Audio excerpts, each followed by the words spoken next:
Hello दोस्तों, स्वागत है आपका हमारे YouTube चैनल पर। दोस्तों, एक दिन में कॉलम की कितनी ऊंचाई तक ढलाई करनी चाहिए? जैसा कि अगर हम घर बनवा रहे हैं तो उसमें हम कॉलम भी कास्ट करेंगे, और जब हम कॉलम बनाने जाते हैं, कॉलम की कास्टिंग करने जाते हैं, जब उसमें स्टील बांध देते हैं और जब हमें फर्मा सेट करना होता है, शटरिंग लगाना होता है, तो हमारे मन में यह ख्याल पहले आता है कि हम कितनी हाइट तक भरें इसको कि जो सेफ हो। 4 फीट तक भरें, 9 फीट तक भरें, क्योंकि हम बहुत सारे साइट पर अब आप देखे होंगे, हम भी देखते हैं कि कहीं पर 4 फीट की कॉलम की ढलाई की जाती है तो कहीं पर 9 से 10 फीट तक भी कॉलम भरा जाता है। तो इसमें से कौन सा तरीका सही है? आपको कौन सा फॉलो करना है कि आपका कंस्ट्रक्शन एक सही प्रोसेस से हो? क्योंकि आप सब जानते हैं कि अभी जो कंस्ट्रक्शन हो रहा है ये फ्रेमिंग स्ट्रक्चर है और इसमें कॉलम और बीम के थ्रू ही सारे लोड को ट्रांसफर करना है। तो जल्दी के चक्कर में कहीं काम खराब तो नहीं कर रहे हैं आप? इन सारी चीजों का जो भी आपको डाउट है वो मैं आपको एकदम, जो भी आपका कंफ्यूजन है 4 फीट का या 9 फीट का एक दिन में कितना ढलाई कर सकते हैं, वो मैं आपको टेक्निकल टर्म में समझाऊंगा एज पर आईएस कोड, यानी जो हमारा इंडियन स्टैंडर्ड कोड है जो हमें अलाउ करता है कंस्ट्रक्शन को रूल्स के अकॉर्डिंग करने के लिए, वो मैं आपको बताऊंगा। तो आप वीडियो को एंड तक जरूर देखिएगा और मैं आपको उसमें 2-3 पॉइंट्स भी एक्स्ट्रा बताऊंगा जो कि आपके कॉलम को और भी मजबूत बना सकते हैं। सबसे पहले अगर हम बात करें आईएस कोड के हिसाब से, तो आईएस कोड यानी इंडियन स्टैंडर्ड कोड बताता है हमको कि एक दिन में कंक्रीट की हाइट 1.5 मीटर तक होनी चाहिए कास्टिंग। यानी अगर हम कंक्रीट को या तो हम कॉलम की कास्टिंग करें तो कास्टिंग इन द सेंस कि अगर हम 1.5 मीटर की हाइट तक करें, क्योंकि हमको मान लीजिए कि 1.5 फीट का मतलब 4 से 5 फीट हुआ, आपने कॉलम खड़ा कर दिया, शटरिंग लगा दिया, अब आप उसमें मसाला डालेंगे, कंक्रीट डालेंगे, तो कंक्रीट उस हाइट से नीचे गिरेगा। समझ में आ रहा है? तो अगर उतनी हाइट से नीचे गिराने का जो हमें अलाउ किया गया है वो 4 से 5 फीट तक किया गया है, 1.5 मीटर तक किया गया है, मैक्सिमम 5 फीट। तो इस नजरिए से समझिए कि आप मैक्सिमम कितना हाइट तक कॉलम कास्ट कर सकते हैं? 4 फीट तक। अब उससे ज्यादा होगा तो उसमें भी आईएस कोड बताया है कि अगर उससे ज्यादा हाइट से अगर आप कंक्रीट गिराते हैं, कंक्रीटिंग करते हैं, तो कंक्रीट में सेग्रीगेशन होता है। क्योंकि आप सब जानते हैं कंक्रीट हमारा कैसे बनता है, एग्रीगेट, सैंड, सीमेंट और पानी के मिक्स से। और सेग्रीगेशन का मतलब कि जो अगर 2 से 3 से 4 कंपोनेंट अगर एक साथ मिलकर के अगर बॉन्ड बनाए हैं और उतनी हाइट से आप गिराएंगे तो उनमें अलगाव होता है, पृथक्करण होता है। सेग्रीगेशन का मतलब होता है पृथक्करण, अलग होना।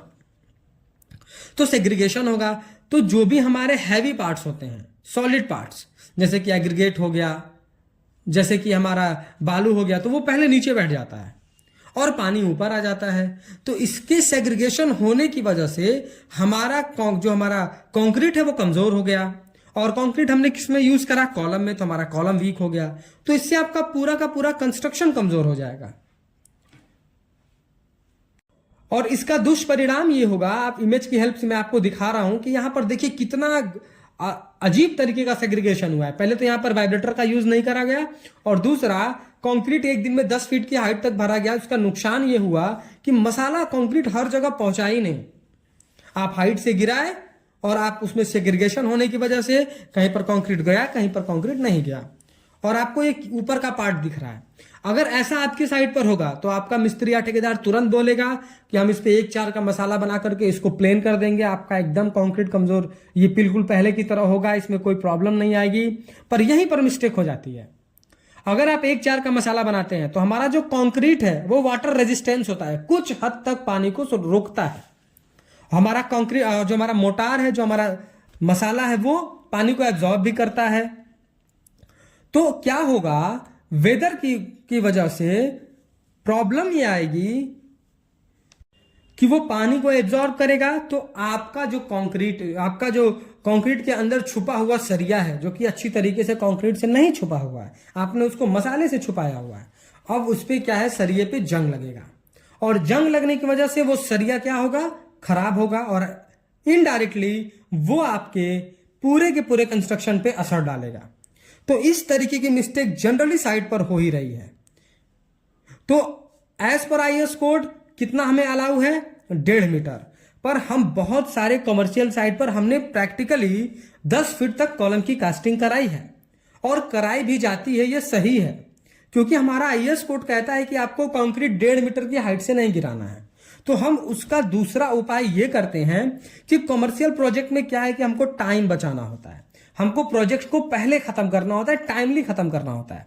तो उस कंडीशन में हम क्या करते हैं, जैसे आप इमेज में देख सकते हैं कि हम 10 फीट से 9 फीट तक फर्मा लगाते हैं। फर्मे को टाइटली पैक करते हैं कि कहीं किसी कंक्रीटिंग करने से हमारा जो है फर्मा वो खुले ना। उसके बाद जैसा आप इमेज में देख रहे हैं, कुछ इस तरीके का फनल जिसको हम कुप्पी भी बोलते हैं, हम ये यूज करते हैं और ये डीप होता है लगभग 4 फीट तक। ये अलग अलग साइजेस पे मार्केट में अवेलेबल है। जो हम साइट पर यूज करते हैं वो जनरली 4 से 5 फीट तक का होता है और हम इसको कंक्रीट के जो हमने जहां हमें कंक्रीटिंग जिस कॉलम में करनी होती है हम उसके फर्मे पर रख देते हैं और फिर इसमें हम कंक्रीट डालते हैं तो हमारा कंक्रीट बिल्कुल इजीली जो है गिरता है। तो डायरेक्ट फॉलिंग हमारे कंक्रीट की 5 फीट से ज्यादा की नहीं होती है, तो सेग्रीगेशन नहीं होता है। या फिर हम पंप यूज करते हैं या फिर हम आरएमसी का जो आप देखे होंगे एक पाइप नुमा रहता है जिसको हम जितनी हाइट पर चाहे उतनी हाइट पर एडजस्ट कर सकते हैं। तो हम इसको कॉलम के अंदर ही डाल देते हैं और 2 फीट की हाइट से हम कंक्रीटिंग करते हैं।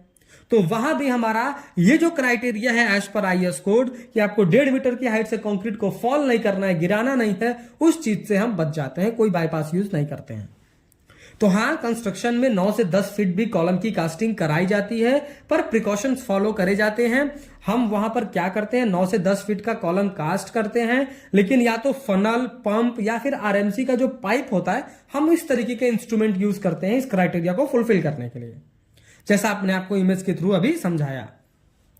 अब आई सबसे इंपॉर्टेंट बात, ढलाई आप 4 फीट की करें या 10 फीट की कर रहे हैं, एज पर टर्म्स मैंने आपको बताया आप उस तरीके से करिए। पर आपको जहां भी आरसीसी यूज कर रहे हैं, कॉलम, बीम, स्लैब, हर जगह आपको वाइब्रेटर यूज करना है। वाइब्रेटर का काम कंक्रीट को फैलाना नहीं है, पहले आप इस चीज को समझ जाइए। वाइब्रेटर का काम कंक्रीट को कॉम्पैक्ट करना है, अच्छी तरीके से बैठा देना होता है। और आजकल के जो हम वाइब्रेटर यूज कर रहे हैं सिर्फ कंक्रीट को फैलाने के लिए यूज करते हैं। तो उसमें ज्यादा देर कंक्रीट में वाइब्रेटर यूज करने से भी कंक्रीट में सेग्रीगेशन होता है कि बड़े बड़े जो हमारे पत्थर होते हैं वो अलग हो जाते हैं, बालू अलग हो जाता है, तो ये भी प्रॉब्लम आ जाती है। तो एक फिक्स टाइम तक आपको वाइब्रेटर यूज करना है। किस पर्पज से आपको यूज करना है, कंक्रीट को कॉम्पैक्ट करने के लिए। तो आप 4 फीट की करें या 10 फीट की करें। जनरली साइट पर क्या देखा जाता है, कोई जुगाड़ यूज करते हैं लोग, लकड़ी यूज कर लेंगे, बांस यूज कर लेंगे, सरिया यूज कर लेंगे, उससे उसमें डालते रहेंगे। तो उससे वो आपका अच्छा तरीका नहीं है, उससे आपका बहुत ज्यादा जो है वो अच्छा काम करके नहीं देगा। तो आपको वाइब्रेटर यूज करना है। उसके बाद इंपॉर्टेंट टिप्स की बात करते हैं। जैसे आपको इमेज में दिखाया जा रहा है, कॉलम की कास्टिंग आप 4 फीट तक करें या फिर 10 फीट तक करें या 9 फीट करें, जितनी भी हाइट पर आप कर रहे हैं, जब आपके कॉलम की कास्टिंग हो जाए उसके 5 मिनट के बाद उसमें एक 3 इंच बाय 9 इंच का या 3 इंच बाय 3 इंच का एक उसमें ईंट का टुकड़ा डाल दें और जब डालें उसके 1-1.5 घंटे बाद फिर उसको निकाल लें। डालने और निकालने का पर्पज यह है कि उसमें एक स्पेस बन जाएगा जिसको हम शियर की बोलते हैं। शियर की का काम क्या है, जब इसके ऊपर हम कॉलम की कास्टिंग करेंगे तो ऊपर वाला जो हमारा कंक्रीट आएगा वो एक लॉक पैटर्न बना करके कंक्रीट अच्छी तरीके से जो है बॉन्ड बनाएगा। नहीं तो आप बहुत सारे साइडों पर देखे होंगे कि जहां पर 2 हमारे कॉलम रहते हैं, एक हमने कॉलम 4 फीट पे कास्ट किया, दूसरा कास्ट करते हैं, चूंकि हमने शियर की नहीं डाला है तो एक लाइन बन जाती है जिसको हम कंक्रीट की भाषा में हम कंस्ट्रक्शन की भाषा में कंक्रीट का कोल्ड ज्वाइंट बोलते हैं। तो अगर आप शियर की छोड़ेंगे जैसा मैं आपको वीडियो में दिखाया हूं तो वो कोल्ड ज्वाइंट नहीं होगा, ऐसा लगता है कि कॉलम यहीं से टूटेगा, वो एक ज्वाइंट बन जाता है।